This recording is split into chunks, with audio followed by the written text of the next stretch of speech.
This is the Thief of Baghdad, which is a game about being thieves who are looking to prove themselves by stealing treasures out of palaces. Mechanically, it's a game that's sort of a puzzle type of strategy game where most of your actions are going to be based on the proper timing of playing cards from your hand. It's going to appeal to a certain crowd, so we're going to set up and show you some gameplay and then talk about it. So there are a few different ways you can set up Thief of Baghdad, and I'm going to cover sort of the basic setup first, then talk about a couple of variant options you've got. I'm going to be setting this up for a 3-player game. So the first thing you're going to do is you're going to take these black neutral guards, and if you're doing basic setup, you don't need these extra 2 black ones. They're for a variant. And what you'll do is you'll take each of these and put one in each of the palaces. Once you've done that, you're going to give every player all of the thieves of their color. They're going to be the smaller of the pieces. And depending on the number of players you're using, you're going to give them a number of guards, which are the larger pieces. Now, in a 2-player game, you use all 4 of your guards. In a 3-player game, you'll use 3 of your guards. And in a 4-player game, you'll use 2 of your guards. So I'm setting this up for a 3-player game, so we're going to get 3 in our color. The oldest player is going to be the start player in this game, and you're going to, in turn order, be placing your guards in the various palaces. So the start player will put down 1, then the next player, and then the next, and it'll keep going around until everybody's put down all of their guards. And once you're done with that, it should look something kind of like that. As I mentioned, there are a couple of variant ways of how to place the guards on the board, and that's where these come in. If you want to have a more strategic placement that's not just this automatic, there's 1 neutral guard in every palace, you can give everybody who's in the game 2 neutral guards to start out with the placement and have no neutral guards on the board at that point. And then, as a part of setup, you are also placing neutral guards as well as your own color. And that's going to change the board state. It's going to be more dynamic, and it's also going to be something where you're looking at your cards and deciding if you want to make one color really hard to access.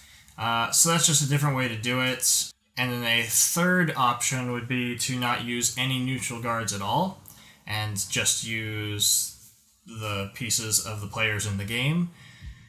That's going to probably make the game take a lot longer, but it is a thing you could do.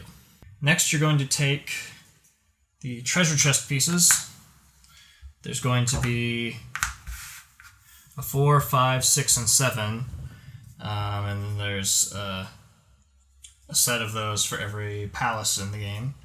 What you're going to do is you're going to start with the 7, and then go 6, 5, and 4. Put that in the palace, and that's the treasure that's going to be up for grabs. So go ahead and put a stack of those in that order on every palace. Then you're going to have your cards. You've got these dancer cards, which are wild cards. These are the ones you want to pull out and separate. They have the same back as the other cards, so you just have to manually figure that out. But take these dancer cards and separate them, and then all the other cards in the game, which are palaces in the various colors, you're going to want to shuffle up and set to the side. You're going to deal 6 of these cards to the first player. You're going to give 7 to the second player, 8 to the third player, and 9 to the fourth player. With that, you're ready to go. So the goal of Thief of Baghdad is to steal a number of treasures, depending on the number of people playing the game. If you are doing a 2-player game, it's going to be 6 treasures. A 3-player game, it's going to be 5 treasures. And a 4-player game, it's going to be 4 treasures. I think you could house rule that to change the number of treasures you're going for. All it's going to affect is the game length, really. So as long as everybody's in agreement about how many you're playing to, it's fine. I would say probably a 3-player game you could go to 4 and it'd be a decent length game. And if you're playing a 2-player game, 6 treasure chests might be a bit much too. But feel free to fluctuate on that to your needs. So how do you steal treasures? Well, there are 4 actions you can take in the game. Let's see. The first thing you could do is place one of your thieves into a palace. In order to do that, you're going to need to have at least one guard of your color in front of that palace, and then one guard of any other color also in front of that palace. So if I were the blue player here, and I want to put a thief in that green palace, I've got a guard out in front, and there are 2 other guards out in front. So the cost for putting a thief in that palace is going to be 2 green cards. And that's going to be determined by the number of guards that are not mine in front of that palace. So there's a black guard and an orange guard in front of the palace, and I have to give each of them a green card in order to put my thief in there. These cards are going to be discarded, and that is that whole action. Second action I could do could be to move my guard. All this is going to cost is 1 card, and it's going to be either the color of the palace that I'm moving from or the color of the palace that I'm moving to. If I'm still the blue player and I want to move this guard from green over to red, I can play this red card and move him over here. And now he's over there. That card's discarded. Alternatively, if he were in red, I could play a red card to move him away from red to anywhere else. The only restriction there is you have to have at least a place to put the guard when he gets there. So if this spot is full, you can't move any other guards to purple until someone else moves away from it.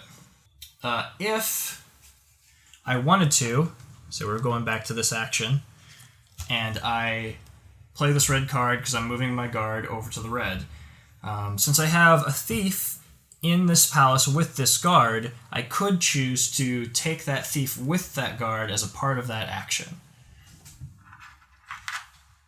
And it would work like that. It still only costs the 1 card. That's a way of getting your thieves around. Rather than spending cards to place them directly in a place, you can put them in one place and then take them over to another. If you don't have the proper cards to get into a certain location, you can move them around that way. Third action you can take is going to be moving a neutral guard. And that's going to be the black guards only. You don't get to move other players' guards with your cards. So if I want to move this neutral guard from yellow to white, I'd play a yellow card and a white card and move them over. You have to play 2 cards, one from the location where the guard is currently at, and one to where you're going to move the guard to. The 4th action you could take is just passing. If you just pass, you will draw 3 cards, and you'll get a dancer card. Dancers are wild, and they can be considered any color of card for your purposes of actions you're trying to take. If on your turn you take any action other than passing, you're going to draw 3 cards at the end of your turn. If you pass, you're going to get those 3 cards as well, but you're also going to get a dancer. So effectively passing, your action is going to give you a dancer card, and you get 3 cards at the end of your turn, just like you would in any other circumstance. On your turn, you can take any combination of actions that you choose in any order you choose. The only restriction is that anything involving the placement or movement of thieves is going to be limited to 3 actions. So you can put down 3 thieves, you could move a guard with a thief 3 times, but you can't exceed that. So that's the only limitation on the actions you can take on your turn. So what you're trying to do with all of those actions is you're trying to end up getting your thieves placed in a palace to steal treasure chests.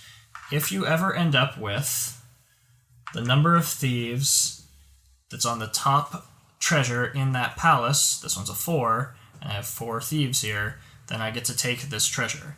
I'll flip it over to show I've taken it, and just keep it in front of me. And then all of the thieves that I used to take that treasure are returned back to my supply. Any other thieves that were in the area at the time stay there, so if there had been, a couple of the other player hanging out there, or even more of my own player hanging out in that same space, the only ones that are removed from the area are the ones used to pick up that treasure. And then, as you can see, the next treasure down in that area now costs a little bit more to get out of the palace, presumably because security's been tightened and you need more men. I don't know. This also means that the only way to get your thieves back into your pool is to pick up a treasure. So you want to be careful about spreading yourself too thin, because you're limited to the number of thieves you have, which is 12. And if you've got all of them out there on the board, then you can't put down any more thieves. You just have to move around the ones you've got out there to get some back into your supply to put more out there. That's pretty much it. You just go around doing those actions and picking up treasures until someone's picked up the number of treasures that they need to win. As soon as someone has hit that prerequisite number, the game will immediately end. You don't take an equal number of turns or anything. And that person is considered the Thief of Baghdad. Worthless to me.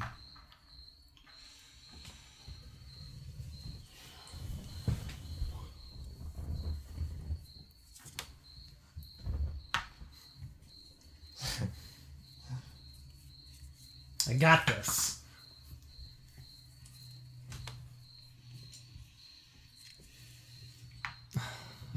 Take that. Okay, well. Sorry, you. I play. Okay. I wasn't sure if you were having second doubts about what.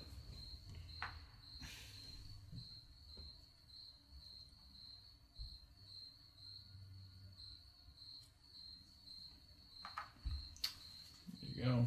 I guess nobody's going in green. So we'll go to green. Alright. Draw 4. Well, I mean, if you start the game with one of everything, Yeah. like, who cares what I do? No, I'm Like, 100% certain I'm also going to just draw cards at the start of my turn. and now my guys are all in the wrong spots because I chose the wrong colors randomly. Blue.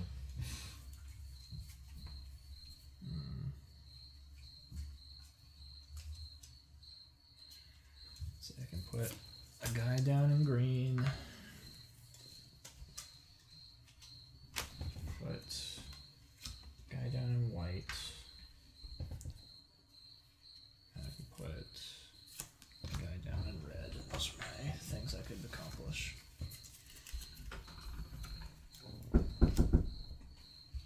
Yo!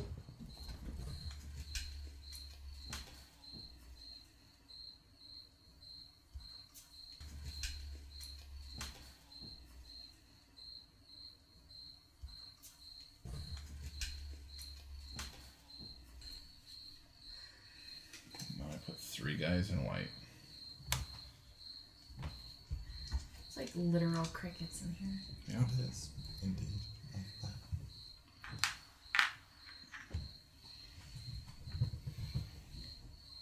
Finn wants to know why you aren't over there. I petted him when I came in. He does have that look. Oh, I get to draw 3 cards. Oh, well, that's not useful. Not useful. Yep. Again. Like, Places where I don't have people. Everything is equally useful, so everything you say is complete nonsense. yeah, that seems true to me. Moving the guard from yellow to white, and putting 2 in yellow.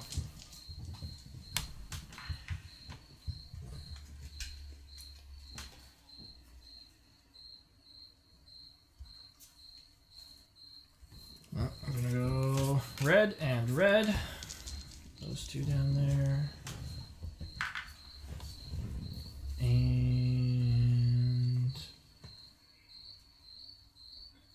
go ahead and move my guy, move my guard up to red and grab that treasure.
stupid? I don't know. I'll go ahead and move this guy to here.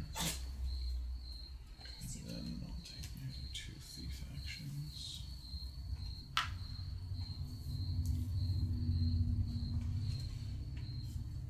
Yep, that was stupid.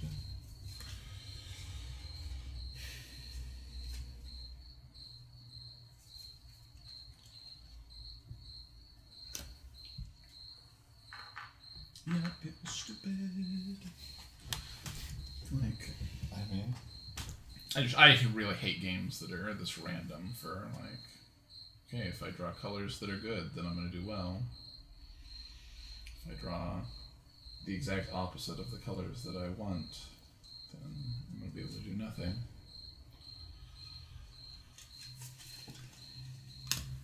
blue to white.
Put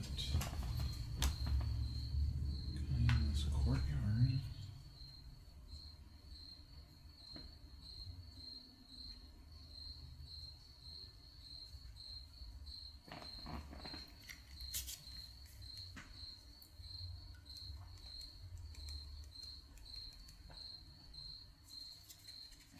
Yeah.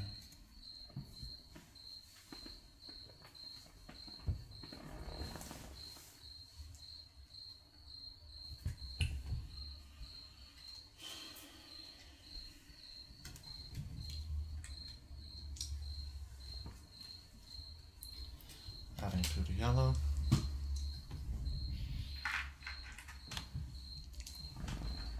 Did you have 5? That was 4. Oh, was that? Yeah. That was. I was Disregard! confused. No. And then I'm moving. Someone over to yellow. No. Actually, someone over to blue.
guard from green to red. Ugh. Okay. Moving the guard from blue, my guard from blue to green. I'm adding a thief in green. I'm moving from green to yellow. You don't have to play yellow to. No, you just play one of the two colors. One of the two. Okay.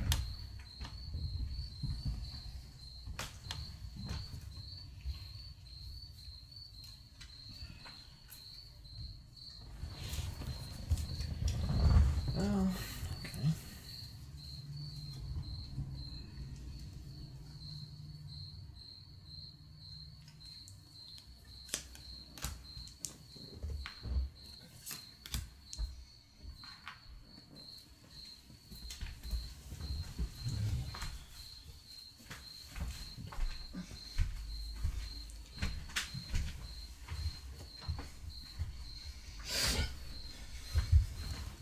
Is this the goal? To get 5 treasure chests. This is gonna take forever. This guy from red, purple.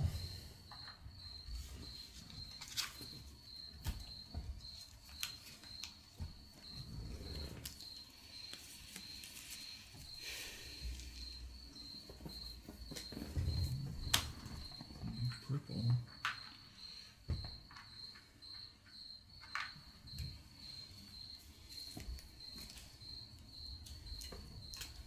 I mean, we could play to 4 or whatever. Like, we can play to whatever we want. I would play to 2 and be happy to call this game over. Like, Your biased opinion does not. indeed. No one is going to listen to my opinion on the issue. Like, I don't need to play a game that's making people miserable, but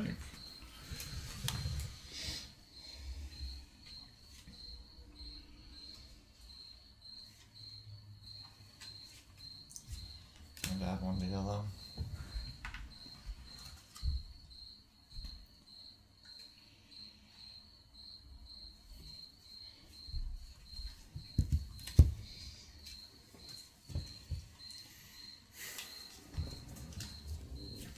Green. Green. Yep.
That color?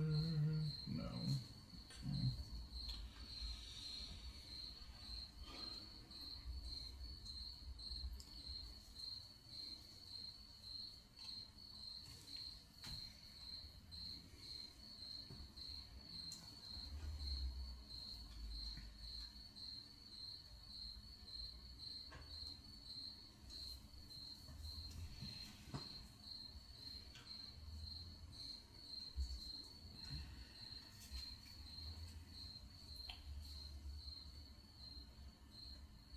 I guess I'm going to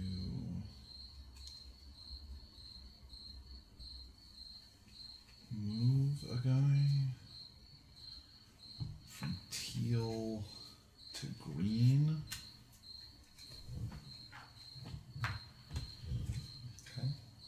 So that I can play a green card.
does the lady card do? The wild card. She looks pretty wild. True. With her veils and her bracelets. Mm-hmm.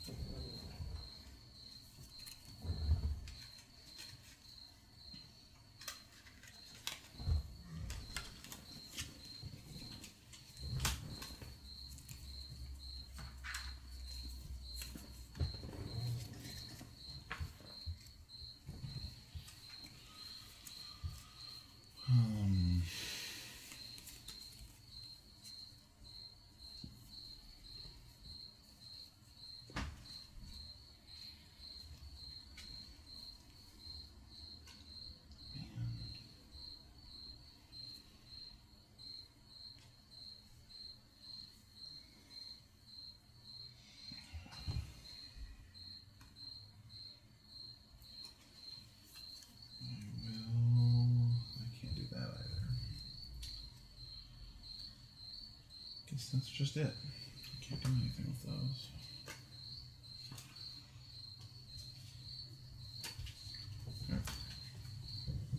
Moving the neutral guard from green to yellow.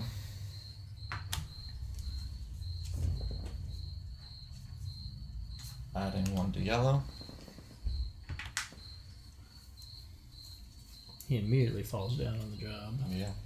Moving from yellow to green.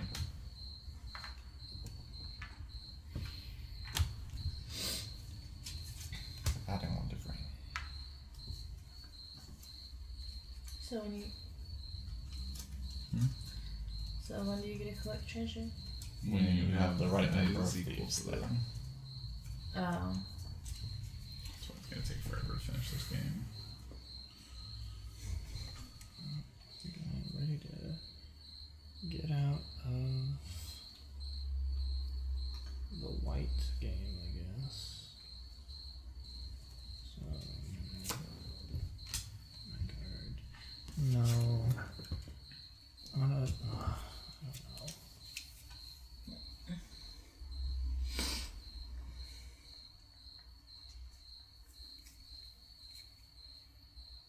Yeah, sure. I'll move. No, I don't want to do it. Okay.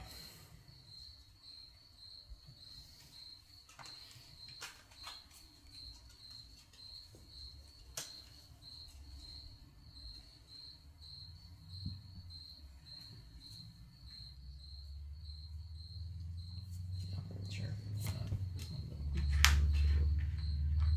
Purple. Let's go with purple. I will.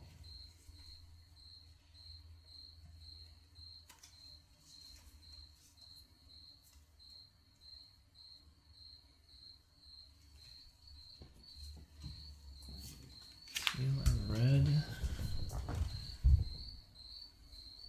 I need to do that? Yeah, that's fine. Teal and red to move the neutral guard over to the teal.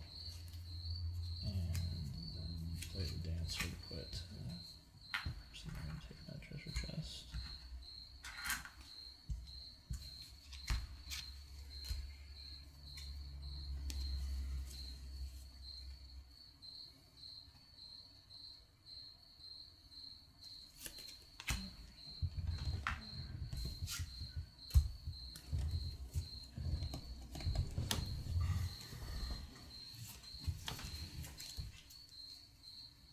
Red, red, red.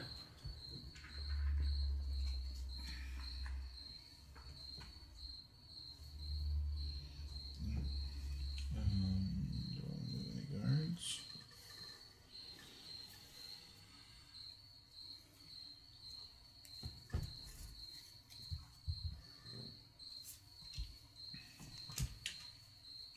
No, because I might as well draw. Let's see if there's something I can use them for. Gonna shuffle up some cards. It's an exciting part of the video. You're done, though? Yeah, probably 3. Okay. Doesn't seem like there's much point in me moving guards around just to Purple Not do anything. to red. Purple teal. Purple, purple, purple. Roger, roger. Purple, purple, purple. Who takes that purple? I don't like that.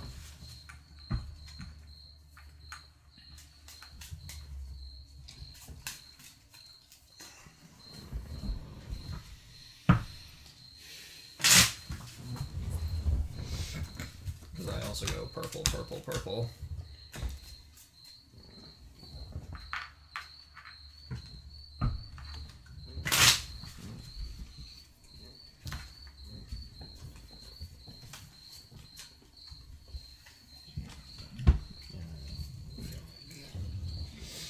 Is there anything useful?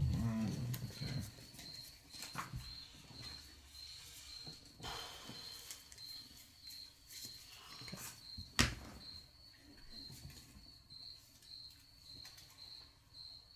Guess that's true.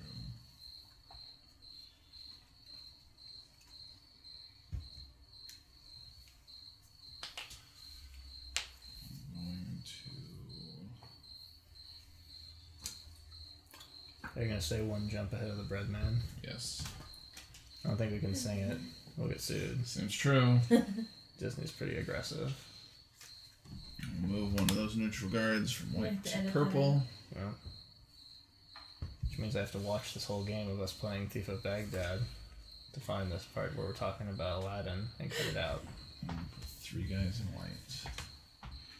I took a super scientific BuzzFeed quiz that said choose which prince would make the best Okay, Disney it's two husband. I chose behind. Aladdin, and he was the perfect husband. And like, no, that's not true.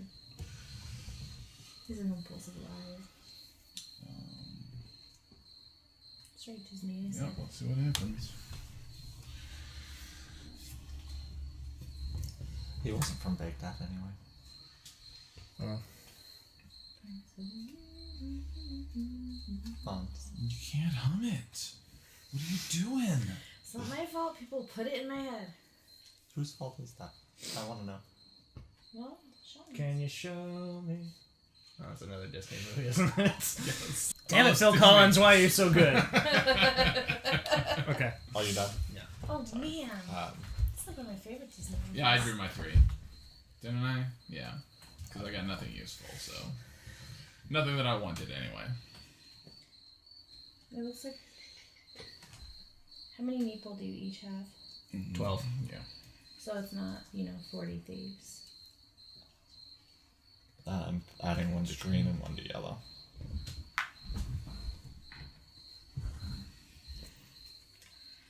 Bold play. I Very. mean, that was less bold and more. This is a logical thing to do. This is what I can do Logic is on this bold. turn. Okay. Speaking of Presidential election. Okay. speaking of bold plays, draw 4. Okay, give me a second. I have to map this out and see if it's feasible. I've had those. You guys with your exciting plays, I just kind of sit back and watch. It might be. Okay, just a second. Okay. Let's see. So that would do that, and then that, and that. Okay. Okay. I'm going to place a guy in green. Beef fight. Twice.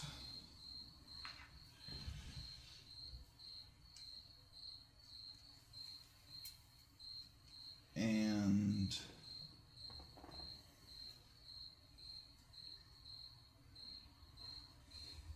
I'll place a guy. Is that better? No, that's worse. I think those cards are useless to me.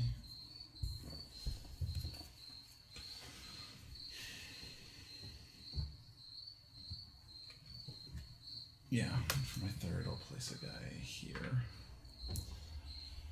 I mean, there will come a time when the 4 white cards that you've had since the beginning of the game become useful to you.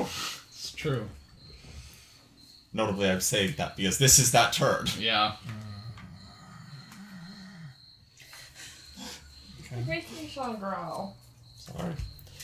White to teal. Wait. White. There you go.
It's 5. Okay, well, that's fine, so I wouldn't have been able to do anything in my turn anyway.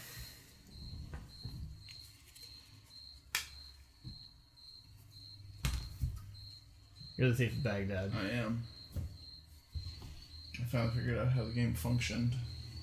Hi, I'm here to talk to you from the future.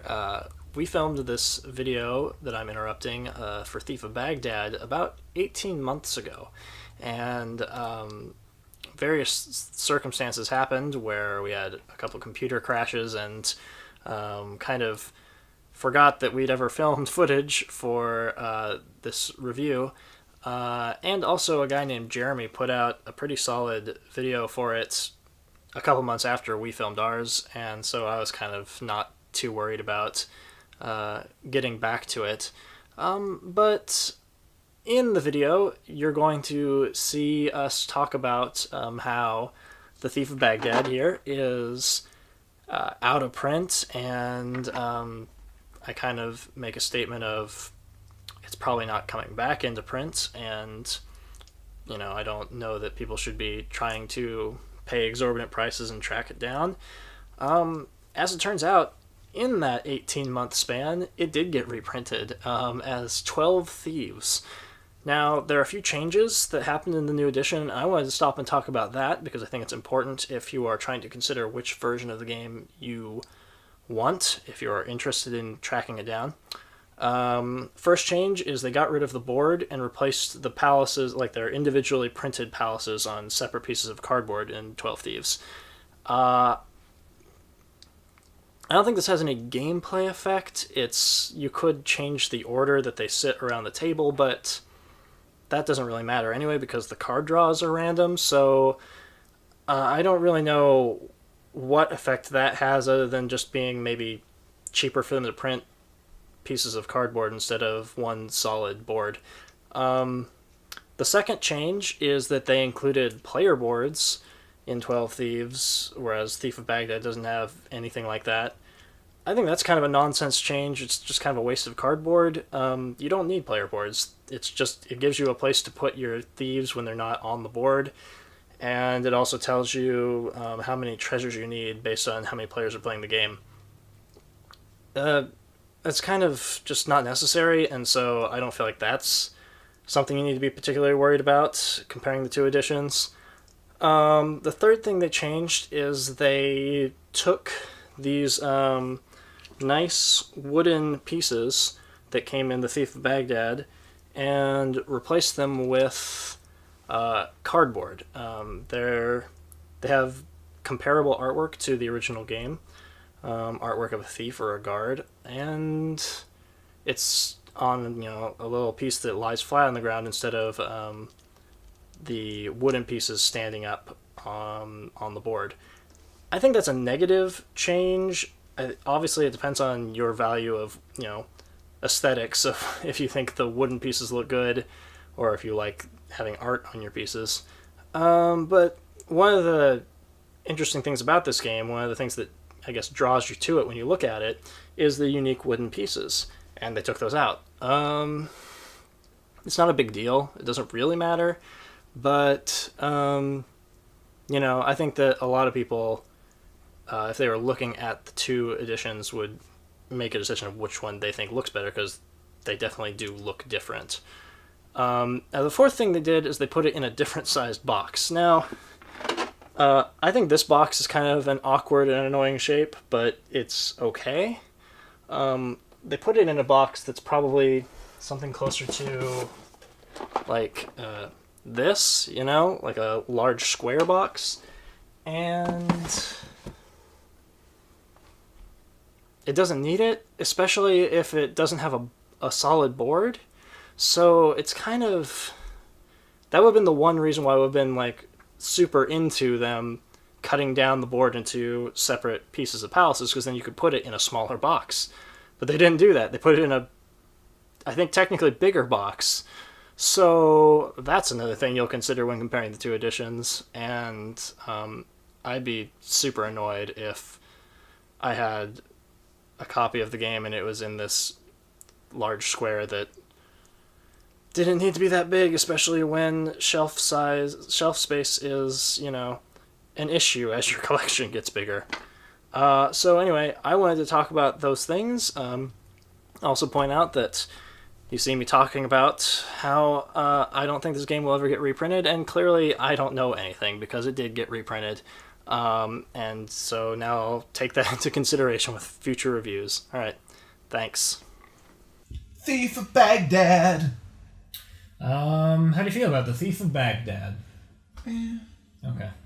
I think this is a game that it's out of print and not really something that I would expect to just show up out of nowhere and come back into print. For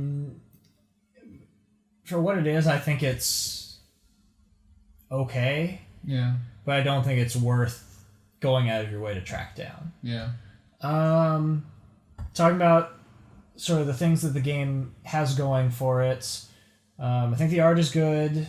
I think the components are pretty nice. Yeah, you've got your guard tokens and your little thief tokens, and their different shapes and sizes. So. If it wasn't obvious in the footage, the different colors of houses are all also colorblind friendly, because they have like a crescent moon or like a circle. I don't think that would have been obvious. I don't think the camera would have been close enough to see that. So if that wasn't obvious, like, it's colorblind friendly, which is always the thing that I think is nice about games, because I have friends who are colorblind, so... Yeah. Gameplay-wise, it's kind of just like a puzzle. Yeah. And...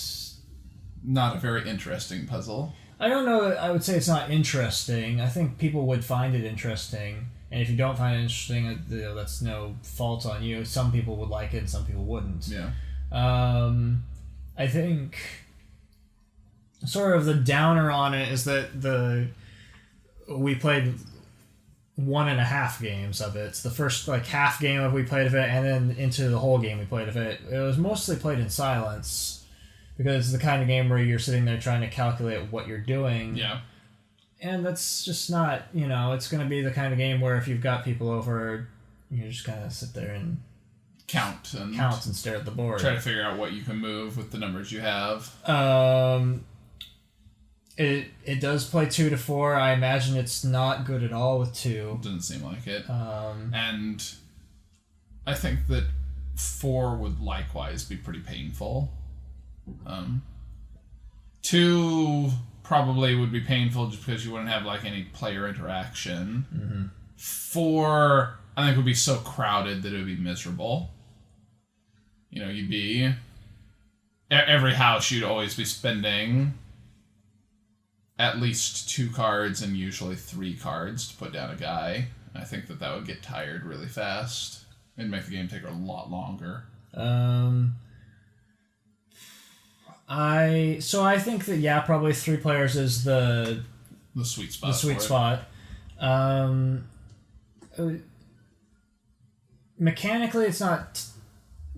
I wouldn't say it's complicated, but there's, if you want to do well at the game, you probably want to be capable of seeing moves in advance, I guess. Yeah. Or you need to plan to some amount. One of the things that I really didn't like about this game is just something that I don't like about these kind of games in general, where you can, move your pieces and put yourself into position for a next turn. But if you don't already have those cards, then you might draw cards that are completely miserable for you, and you just never can set yourself up for another turn, so it can take forever. I feel like my feeling was that every card is going to be useful eventually, so there's not really any, since you don't discard down at any point, there's not really any penalization for having more cards. Sure. So for me, I had cards, and it was like, well, these I don't really want to spend these right now because they might be more useful to me in the future. And I think it's more of a knowing when to use your cards than worrying about, like, this card is just absolutely not good for me ever. And, like, it could be good for you. You just have to change the board state. They'll all be good for you eventually, but, it's one of those games where you can think, okay, I need... I have 3 guys at the purple house, and I just need 1 more there. So all I need is a purple card. And spend, the next 3 turns trying to get into a position where you can do that. Well, instead of doing that, just pass, and then you get a wild card that you can use as a purple card. Yeah. So, I think a downside to the game might have been that it felt like we did a lot of passing. And I don't know if you were better at the game if that wouldn't be an issue, but any game where it feels like you're just spending turns just drawing cards feels a little... Yeah, that's exactly what I'm saying. That, like, you spend a lot of your turns just trying to get cards that are useful to you. But see, I don't think it's that, like, useful. I think it's just a matter of, if you played the game enough, you'd understand how to use cards in your favor. Maybe so. Like, right at the end of our game, I kind of put some pieces together and realized, like, okay, I can manipulate the board in this way and move my guys around and bring thieves with me and use that to get the thing at the White House, because I've been trying to draw white cards for, the last 10 turns and hadn't been able to, so... And I don't know, maybe it's a strategy to hoard cards so that other people can't use them. Yeah. Move all your guards into one place to make it really expensive for everyone else to go there, and then you just, play 1 white card to put a guy down and just keep doing that. Yeah, maybe so. I don't really know what the best strategy is for playing this game. I felt like I was doing pretty decent for the half game we played, and then I felt like I was behind the entire time in the game we filmed. Yeah. So, Yeah. I don't know. So I think the game, it's the kind of thing where it's strategic to the point where if you have a strategic mind and you really enjoy the puzzling out of, if I drop guys here and move them there. And... Yeah, because there's a lot of opportunities for play this card, and you can use, because the way you use cards, this could be used to move neutral guards around, it can be used to move your own guards around, you could use it to take your guard and a thief at the same time with a single card and move them around. Yeah. So there's a lot of changing of the board state that I think really plays towards someone who is strategic-minded. It's, the theme is not really there. Yeah. Which is always a big issue to me. It's strange because it's got, like, really nice artwork, but is not about anything, really. Yeah. And the game probably is out of print because it was expensive to make, and it could have just been some cubes and a deck of cards, and that's probably why you can't find it now. Yeah. The designer of this game also designed No Thanks, which I think is a pretty decent filler game. I don't really enjoy No Thanks because I think it's kind of random, but it's at least a decent, easy to play filler game. He also designed Aton, which we played once. Yeah, I remember that. And I thought that was really mechanically interesting, but just super dry and not something that we thought we would ever play, but that was a very similar kind of strategically minded. Mm-hmm. If you are kind of into chess and things like that, then you'll probably like this game kind of thing. So, this was nominated for the Spiel des Jahres in 2007. Zularetto won that year. I think Zularetto was a better game. Yeah. So it might just be that this is kind of a footnote in comparison to that like it didn't win Game of the Year once and that was it. I wouldn't be surprised if someone decided to retheme this and re-release it, but like I don't think it's necessary, and I don't think it really like I don't mind trading it away and not worrying about it. So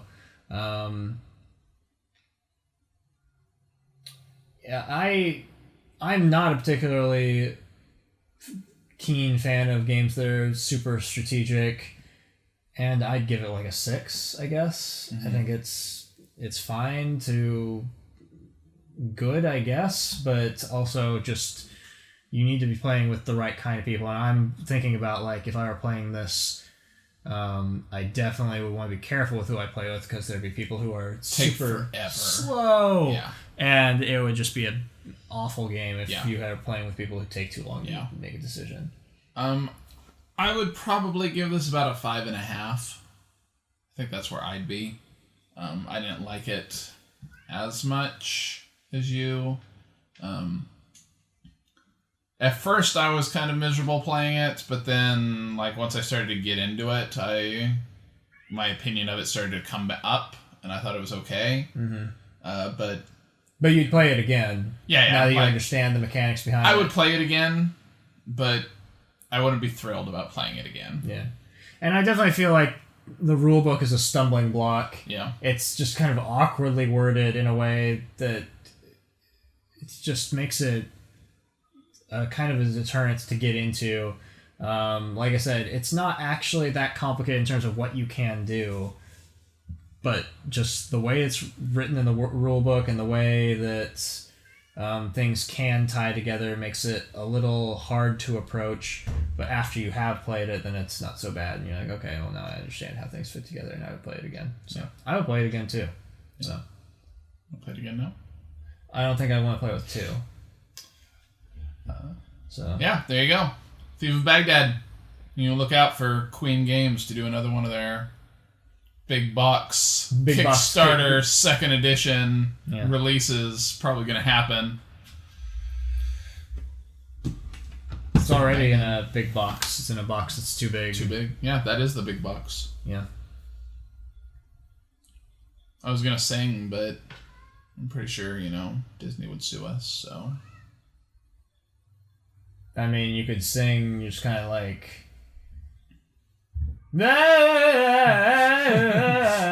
and... Nobody's suing us for that. Yeah, well, someone might. Yeah, maybe for... I don't know. Emotional damage from that.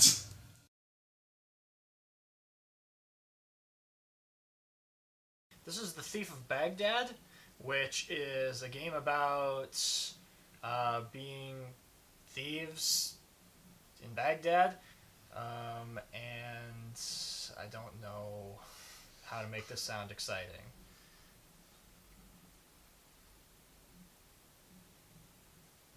I'm at a loss. Say about this game. That's a wrap.